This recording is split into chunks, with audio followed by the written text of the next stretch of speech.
اللہ رب العزت نے سورۃ الکہف کی آیت نمبر 20 تک کی تلاوت کی توفیق عطا فرمائی۔ ان آیات کا ترجمہ یہ ہے وَتَحْسَبُهُمْ أَيْقَاظًا، اے مخاطب آپ ان کو جاگتا ہوا محسوس کرو گے، وَهُمْ رُقُودٌ، حالانکہ وہ سو رہے ہیں۔ غار میں جو ان کی کیفیت ہے اصحاب کہف کے سونے کی وہ اس طرح ہے کہ ظاہراً ایسے لگتا ہے کہ جیسے وہ جاگ رہے ہوں، جیسے سونے والا آدمی کی خاص طریقے سے اس کا سانس لینا ہوتا ہے، جسم کا ڈھیلا پن ہوتا ہے۔ بعض حضرات کے نزدیک تفاسیر میں یہ بھی لکھا ہے کہ ان کی آنکھیں بھی کھلی ہوئی تھیں، اس طرح اللہ تعالیٰ نے ان کو سلایا۔ وَنُقَلِّبُهُمْ ذَاتَ الْيَمِينِ وَذَاتَ الشِّمَالِ، اور ہم ان کو کروٹیں دیتے رہتے ہیں دائیں اور بائیں، تاکہ زمین ان کے جسم کو گلا نہ دے، مٹی ان کے جسم کو کھا نہ لے۔ وَكَلْبُهُمْ بَاسِطٌ ذِرَاعَيْهِ بِالْوَسِيدِ، اور ان کا کتا دہلیز پر اپنے بازو پھیلائے ہوئے ہیں۔ چونکہ یہ حضرات زمیندار تھے، صاحب جائیداد تھے، مویشی رکھنے والے تھے، تو ایسے لوگوں کے پاس عام طور پر کتے بھی ہوتے ہیں، تو جب یہ لوگ چلے تو کتا بھی ساتھ ہو لیا اور ان کی دہلیز پر جا کر بیٹھ گیا، تو ظاہری طور پر تاکہ کوئی بندہ وہاں سے گزرے تو اس کا رعب اس پر پڑے۔ یہاں مفسرین نے ایک بحث کی ہے کتے کے بارے میں کہ اس کا رکھنا، اس کا پالنا کیسا ہے۔ یاد رکھیے گا کہ کتا جو ہے وہ نگہبانی کی غرض سے ہو، حفاظت کے لیے ہو، مال مویشی کی حفاظت کے لیے ہو، یا اسی طرح مزید اگر آگے بڑھ کر یہ بات کہی جائے کہ چونکہ اللہ تعالیٰ نے اس کے اندر سونگنے کی حس بہت رکھی ہے، لہٰذا کسی ایسے امر کے لیے ہو کہ جس میں اس کی سونگنے کی طاقت سے کام لیا جائے، جیسے آج کل مختلف ایجنسیاں اس سے کام لیتی ہیں، تو ان ضرورتوں کے پیش نظر کتا رکھا جائے تو اس کی اجازت ہے۔ لیکن محض شوقیہ طور پہ رکھنا، نہ نگہبانی مقصود ہے نہ حفاظت مقصود ہے، تو پھر اس کا رکھنا، اس کے بارے میں حدیث میں آتا ہے کہ جس گھر میں کتا ہو اس گھر میں رحمت کے فرشتے داخل نہیں ہوتے۔ اور محض شوقیہ طور پر کتا اگر رکھا جائے تو روزانہ اس بندے کے اجر سے 2 قیرات اجر کم کر دیا جاتا ہے۔ اس کا سبب کیا ہے؟ نبی صلی اللہ علیہ وسلم کے ارشاد اصل حق ہے، باقی احکام میں چونکہ حکمتیں بھی ہوتی ہیں، شریعت کے اندر اسرار بھی ہوتے ہیں، تو وجوہات لکھی گئی ہیں کہ اس کے اندر خبیث صفات ہیں، خبیث عادتیں ہیں اس کے اندر، لہذا ضرورت کے پیش نظر تو اس کی اجازت ہے، ضرورت کے بغیر اس کو نہیں رکھنا چاہیے۔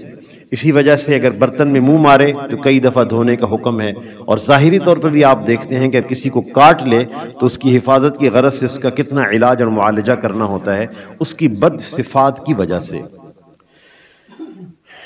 لَوِ اطَّلَعْتَ عَلَيْهِمْ، اس غار والوں کی حالت یہ ہے، اے مخاطب اگر آپ ان پر مطلع ہوں، اگر آپ انہیں دیکھ لیں، لَوَلَّيْتَ مِنْهُمْ فِرَارًا، تو آپ پیٹھ پھیر کر بھاگ جائیں گے، وَلَمُلِئْتَ مِنْهُمْ رُعْبًا، اور ان کی دہشت تمہارے اندر سما جائے گی۔ اللہ تعالیٰ نے ان کی ایک دہشت رکھی، کیونکہ کئی 100 سال تک ان کو سلایا کہ گزرنے والا نقصان نہ پہنچا دے، تو جو بھی گزرتا دیکھتا کہ کتا آگے بیٹھا ہوا ہے اور جو لیٹے ہوئے ہیں وہ بظاہر جاگتے ہوئے نظر آتے ہیں، اور ایک دہشت اور رعب بھی اللہ پاک نے ڈال دیا تاکہ جو ہے جو بھی وہاں سے گزرے تو وہاں سے چلتا بنے۔ اصحاب رسول صلی اللہ علیہ وسلم شام کے سفر سے واپس آ رہے تھے۔ حضرت معاویہ رضی اللہ تعالیٰ عنہ لشکر کے امیر تھے، حضرت عبداللہ بن عباس رضی اللہ تعالیٰ عنہما بھی اس لشکر میں شامل تھے۔ ایک جگہ کسی نے بتایا کہ یہاں غار ہے اور کہا جاتا ہے کہ اصحاب کہف کی غار ہے، تو حضرت معاویہ رضی اللہ تعالیٰ عنہ نے فرمایا کہ اس کو دیکھتے ہیں، تو عبداللہ بن عباس رضی اللہ تعالیٰ عنہما نے یہی آیت تلاوت فرمائی کہ ہم وہاں نہ جائیں، چونکہ اللہ تعالیٰ کا ارشاد ہے اگر یہ وہی غار ہے لَوِ اطَّلَعْتَ عَلَيْهِمْ لَوَلَّيْتَ مِنْهُمْ فِرَارًا، تو آپ کو وہاں سے بھاگنا پڑے گا۔ لیکن حضرت معاویہ رضی اللہ تعالیٰ عنہ نے فرمایا کہ اس وقت کی بات ہے جب وہ سوئے تھے، تو یہ حضرات جب تشریف لے گئے تو غار میں جیسے داخل ہوئے تو داخل ہونے والوں پر ایسی دہشت طاری ہوئی کہ ان کو وہاں سے نکلنا پڑا۔ وَكَذَلِكَ بَعَثْنَاهُمْ لِيَتَسَاءَلُوا بَيْنَهُمْ، اسی طرح جیسے ہم نے ان کو سلایا تو ہم نے ان کو اٹھا بھی دیا، لِيَتَسَاءَلُوا بَيْنَهُمْ، تاکہ یہ آپس میں ایک دوسرے سے پوچھیں۔ قَالَ قَائِلٌ مِّنْهُمْ، تو ان میں سے کہنے والے نے یوں کہا کم لبثتم، تم کتنی دیر ٹھہرے؟ قالوا لبثنا یوما او بعض یوم، تو انہوں نے ان میں سے کسی نے جواب دیا کہ ہم ایک دن یا آدھا دن سوئے ہوں گے۔ دوسرے نے کہا قالوا ربکم اعلم بما لبثتم، تمہارا رب زیادہ بہتر جانتا ہے کہ تم کتنی دیر سوئے ہو، کیونکہ ناخن بڑھے ہوئے تھے، بال غیر معمولی طور پر بڑھے ہوئے تھے، یعنی کہ حالت ایسی نہیں لگتی، یہ تو ہم کوئی زیادہ ہی دیر سو گئے ہیں۔ اچھا خیر، کہنے لگے بھوک بھی لگی ہوئی تھی اٹھنے کے بعد، فَبْعَثُوا أَحَدَكُمْ بِوَرِقِكُمْ هَذِهِ إِلَى الْمَدِينَةِ، کہ تم بھیجو اپنے میں سے کسی کا آدمی کو اپنا چاندی کا سکہ دے کر شہر کی طرف۔ یہ اپنے ساتھ کچھ رقم بھی لائے تھے، چاندی کے سکے بھی لائے تھے۔ مفسرین نے لکھا اس لیے کہ تدبیر کی اللہ تعالیٰ نے اجازت دی ہے، انسان رب پہ توکل بھی کرے لیکن جہاں تک ہو سکتا ہے تدبیر بھی کرے۔ فَلْيَنْظُرْ أَيُّهَا أَزْكَىٰ طَعَامًا، اور وہ جائے اور اس کو چاہیے کہ وہ دیکھے، تحقیق کرے کہ کون سا کھانا زیادہ پاکیزہ ہے، کیونکہ وہ بت پرستی کا زمانہ تھا ان کے زمانے میں اور حرام رزق ملتا تھا۔ فَلْيَأْتِكُمْ بِرِزْقٍ مِّنْهُ، اور تمہارے پاس اس میں سے رزق لے کر آئے۔ لہٰذا جس جگہ حرام عام ہو، جیسے ہمارے ساتھی چائنا کا بھی سفر کرتے ہیں، یورپ کے بھی اسفار کرتے ہیں کاموں کی وجہ سے، یا مغربی ممالک کے اسفار ہوتے ہیں، جہاں رزق حرام عام ہو تو وہاں پہ تحقیق ضروری ہے، پوچھنا ضروری ہے، یہ کہاں سے لیا، کہاں سے آیا، کس نے ذبح کیا، آپ کہاں سے ذبح کرواتے ہیں، کون سی شریکہ ہے، کس کمپنی کس پر مہر ہے، کیا وہ قابل اعتماد ہیں یا نہیں۔ الحمدللہ جب یہ مسلمانوں نے اس پر تحقیق شروع کی تو بفضل تعالی جو ہے ان ممالک میں جب ہم جاتے ہیں تو الحمدللہ رزق حلال یعنی پاکیزہ گوشت ملے گا، حلال گوشت ملے گا، طیب کھانا ملے گا بفضل تعالی۔ جب آپ حضرات تحقیق کرتے ہیں، کوشش کرتے ہیں، بیچنے والوں نے سامان بیچنا ہے تو انہوں نے آپ کو دیکھنا ہے، آپ کی طلب کو دیکھنا ہے۔ اگر آپ پوچھ گچھ کریں گے تو انشاءاللہ وہ پھر اپنی انگریڈینٹس کو، اپنے اجزاء کو تبدیل کریں گے۔ لہٰذا چاہے وہ بچوں کی کھانے پینے کی چیزیں کیوں نہ ہوں، مکونات اجزاء کو پڑھنے کی عادت بنانی چاہیے۔ وَلْيَتَلَطَّفْ، اور چاہیے کہ خاموشی سے بندہ جائے ہمارا، وَلَا يُشْعِرَنَّ بِكُمْ أَحَدًا، کہ کسی کو تمہارے حال کی طلاع نہ ہونے پائے، اس طرح ہمارا آدمی جائے۔ انہم ان یظہروا علیکم، اس لیے کہ اگر وہ تم پر مطلع ہو گئے، اگر انہیں تمہارا علم ہو گیا، یرجموکم، وہ تمہیں سنسار کر دیں گے، او یعیدوکم فی ملتہم، یا تمہیں اپنے مذہب کی طرف لے جائیں گے، ولن تفلحوا اذا ابدا، تو تم ہرگز کامیاب نہ ہو پاؤ گے۔ ایک آیت تلاوت میں پیچھے رہ گئی اور وہ یہ ہے کہ وَتَرَى الشَّمْسَ إِذَا طَلَعَتْ تَزَاوَرُ عَنْ كَهْفِهِمْ، اور اے مخاطب ان کی غار کے اندر حالت یہ تھی کہ تم سورج کو دیکھو گے، اذا طلعت، جب وہ طلوع ہوتا ہے، تزاور عن کہفہم،